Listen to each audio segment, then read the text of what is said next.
श्री सद्गुरु महाराज की जय। प्रातः स्मरणीय अनंत श्री विभूषित परमाराध्य संत सद्गुरु महर्षि मेहि परमहंस जी महाराज का प्रवचन।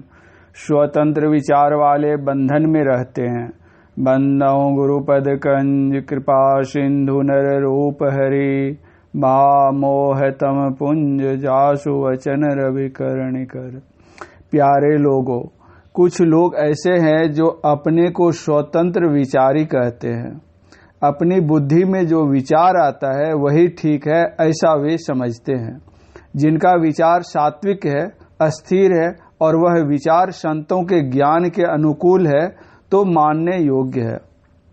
अगर आपका विचार ऐसा नहीं है तो मानने योग्य नहीं। सात्विकता में कमी है, संतों के विचार अनुकूल नहीं है, बुद्धि अस्थिर नहीं है तो वे अपने केवल घमंड की बात बोलते हैं। उनके विचार के अनुकूल चलने से आप गए और घाल ही आनही की तरह बात होगी। स्वतंत्र विचारी होना आसान नहीं है। बुद्धि में राजसत्ता और तामसत्ता बिल्कुल नहीं हो, यह घटते घटते खूब घट नहीं गई हो, तब तक उनके अंदर सात्विकता की बढ़ती नहीं हो सकती है।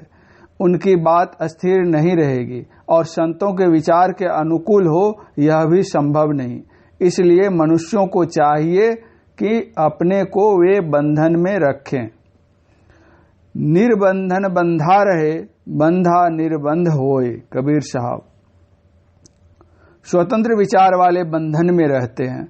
अगर वह स्वतंत्र विचारी हैं, जो मन में आता है करता है, वह बंधा है। उसके विचार के अनुकूल चलिए तो आप भी अधिक अधिक बंध जाएंगे।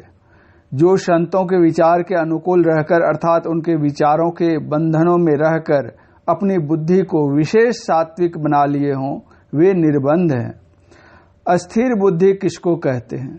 जिसमें सात्विकता विशेष बढ़े। असल में बिना सात्विकता के बुद्धि की अस्थिरता नहीं। भगवान श्री कृष्ण के कहने के अनुकूल ऐसी अस्थिर बुद्धि समाधि में होती है।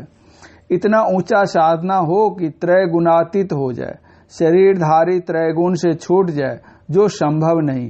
राजस तामस छूटकर अत्यंत कम हो और सात्विकता ही रहे, यह समाधि में होता है।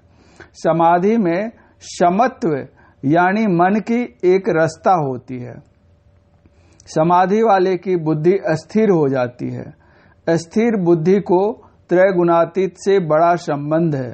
स्वतंत्र विचारी में ये सब बड़े बड़े गुण होने चाहिए। इतना बड़ा ऊंचा होने पर वह संत वचन के अनुकूल रहेगा, चाहे वह संत वचन पढ़े व नहीं पढ़े।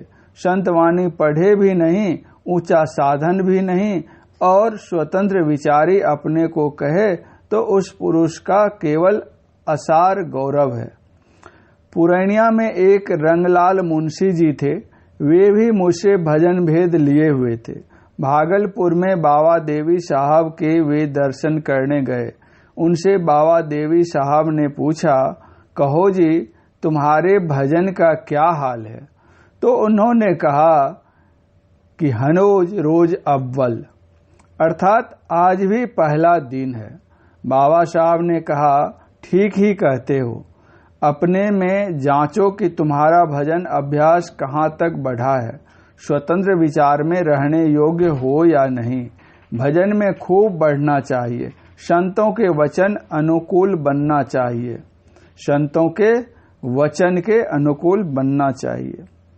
मैं संतमत का अनुयायी इसलिए हुआ कि मैं संतमत के अनुकूल पहले से ही था।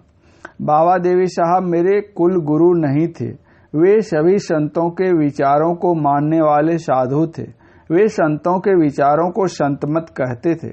लोग अलग अलग मत बनाकर एक एक कोठरी बना लिए हैं, जैसे कबीर मत, नानक मत, दादू मत आदि। पुरैनिया जिले में बाबा देवी साहब का प्रचार का आरंभ ग्राम ज्योतराम राय से हुआ था। उस समय उस जिले के प्रधान प्रचारक धीराज लाल जी थे। स्कूल में पढ़ाने के कारण वे गुरुजी भी कहलाते थे। भजन करते थे। वे बड़े बुद्धिमान थे। मैंने सुना था कि ये लोग गुरु नहीं मानते हैं। यह सुनकर मुझको बड़ा बुरा लगा। जो गुरु नहीं माने वह ठीक नहीं, चाहे वह कोई मत का हो, किसी न किसी तरह गुरु मानना होगा। मेरे मन में घृणा हुई। जांच पड़ताल भी ठीक नहीं था। श्री धीरज लाल जी से भेंट होने पर मैंने पूछा कि संत मत क्या है। उन्होंने कहा, जो सब संतों का मत है वही संत मत है। मैंने पूछा, क्या आप सभी संतों की वाणी को समझा सकते हैं? वे पहले जमाने के मिडल पास थे। उन्होंने कहा कि हाँ। मैंने कहा, आप कबीर साहब, दरिया साहब की वाणी को समझा सकते हैं? तो उन्होंने कहा कि हाँ, सब संतों का जो विचार है वही संत मत है। यह सुनकर मुझे बहुत पसंद आया। मैंने उनसे कहा, कोई पुस्तक दीजिए, मैं समझना चाहता हूँ। बाबा साहब द्वारा अर्थ की हुई एक पुस्तक, बाल का आदि और उत्तर का अंत, उन्होंने मुझको दिया। पढ़ने पर अर्थ समझ में नहीं आया। मैंने उनसे कहा, मुझे संतों की वाणी को समझने के लिए आप समय दीजिए। उन्होंने कहा, आप मेरे पास जब आइए। मैंने कहा, आपके पास आने के लिए दिन में फुर्सत नहीं, 2 बजे रात तक मुझे फुर्सत नहीं। वे बोले, आप जब चाहिए तब आइए। एक गृहस्थ आदमी 12 बजे रात के बाद भी जगने का दावा करे, मामूली बात नहीं। 3 महीने तक न तो वे पूरा सो सके और न मैं। पहले जो मेरे गुरु थे वे देखते थे कि रात को कहीं जाता है और फिर चला आता है, पर वे कुछ बोलते नहीं थे। जानते जानते वे जान गए कि मैं सत्संग के लिए जाता हूँ। मैंने कोशिश करके संतमत को जाना, समझा। उस समय समझने के लिए जो बचा खुचा था उसे भागलपुर निवासी बाबू राजेंद्र नाथ सिंह जी से जाना। वे वकालत करते थे। उस समय वे बिहार में संत मत के प्रधान प्रचारक थे। मैंने उन्हीं से दृष्टि योग का भजन भेद लिया था। उनका भी बड़ा उदार और खुलासा मिजाज था। वे सब संतों को मानते थे। प्रचारक को चाहिए कि वे ज्यादा संतों की वाणी को जाने और समझावें। प्रचारक को संतवाणी का आदर और ख्याल बहुत ज्यादा होना चाहिए। मन में जो आया सो कहा, ऐसा जो करते हैं वे गलती करते हैं। ऐसे लोग जो संतों की भेदवाणी को नहीं जानते, साधन भजन भी ऊंचा नहीं, तो चाहे वे विचारधारा में कितना भी ऊंचे बढ़ गए हैं, पर वे इन विषयों को नहीं जानते हैं। यह योग्यता होनी चाहिए। समाधि साधन, संत वाणी के पाठ का स्मरण और संतों की वाणियों के द्वारा अपने प्रवचन का पुष्टिकरण होना चाहिए।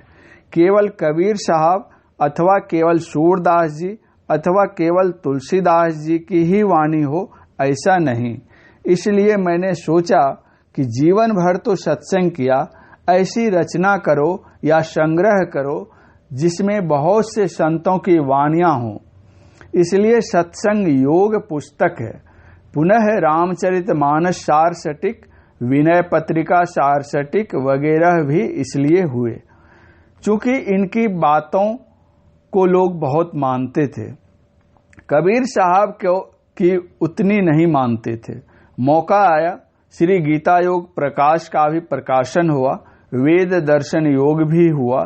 जैसे कि विद्यालयों में कोर्स की पाठ्य पुस्तकें हैं, तो उसी तरह सत्संग में क्या सिखलाया जाता है। खास तरह से सत्संग योग तो मूल है और सभी उसके साथी हैं। प्रवचनकर्ताओं के प्रवचन की परख सत्संगी लोग करते हैं। अतएव प्रवचनकर्ता अपने प्रवचन में संतवाणी को मिलाकर उनके अनुकूल प्रवचन करें। भोला भगत बनने से काम चलने को नहीं। जो संतमत का प्रचार करते हैं उनके लिए तो और अत्यंत आवश्यक है।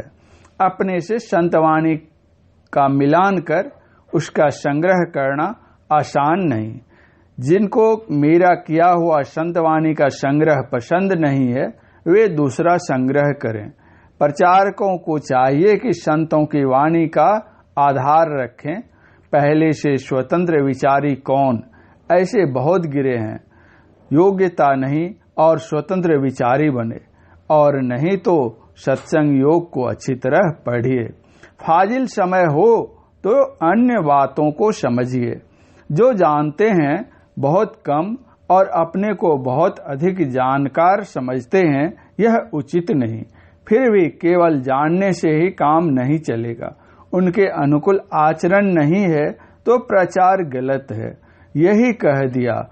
कुछ लोगों ने पद रचना की है, किंतु उसमें विशेषता नहीं है जो संतवाणी के अनुकूल नहीं है। रचना संतवाणी के आधार पर होनी चाहिए और पिंगल शास्त्र के अनुकूल भी हो तो अच्छा है। परम पूज्य गुरुदेव का यह प्रवचन दिनांक 18/11/1970 ईस्वी को मास ध्यान साधना केंद्र मनिहारी में प्रातःकालीन सत्संग के अवसर पर हुआ था।